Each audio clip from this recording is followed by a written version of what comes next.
Day 29 of building GhostBoss in public. So today was one of those days where I just felt like I was spinning plates. I had one-on-ones, a team meeting, metrics to review, escalations, normal client work, and I'm also putting together an SEO plan for a past client that I've worked with on and off for a while. So it was a pretty full day. And I'm grateful for that. I'd love to be able to work on GhostBoss full time, but the work I have today is also what allows me to keep building it. And I'm grateful for the trust my clients put in me to help with their businesses. But somewhere in the middle of everything today, I found a window. I started slice 3 of the database migration before dinner. Then I finished it after dinner. And somehow we moved the database migration from about 48% to around 68%. That's a much bigger jump than I expected to make today.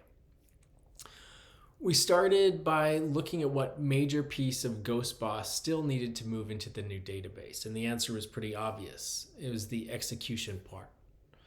Basically, what happens after GhostBoss creates a plan, and it's time for the founder to actually do the work. But instead of moving that entire system over at once, we broke it off into smaller pieces that we could build and test safely. And today we gave the new database the ability to remember 3 important things. 1, what GhostBoss asked the founder to do. 2, where the founder currently is in the plan. And 3, what happened along the way. That last one is really important because eventually GhostBoss needs to remember when a founder completes something, when they get blocked, when they provide proof, when GhostBoss changes the plan, and what happens afterward. That's the information that will eventually help GhostBoss understand what actually works. But just like the first 2 slices, we haven't switched GhostBoss over to the new database yet. Google Sheets is still running the live system. We're building the new database underneath GhostBoss, one piece at a time, and proving each piece works before we move anything over. And after adding this entire new database layer underneath GhostBoss, 34 out of 34 execution engine tests still passed. So the system we already proved works, and it still works. We also found a weird issue when we ran all 3 groups of database tests together. Each one worked perfectly on its own, but when they all ran at the same time, they were stepping on each other during the database setup. So we changed the tests to run one after another instead. And after that, 6 out of 6 database tests passed.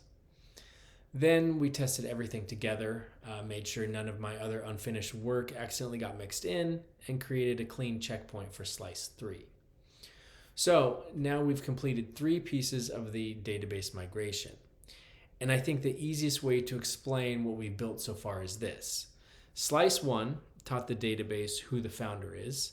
Slice 2 taught it what the founder is looking to accomplish. And then today, Slice 3 taught it what the founder is actually doing.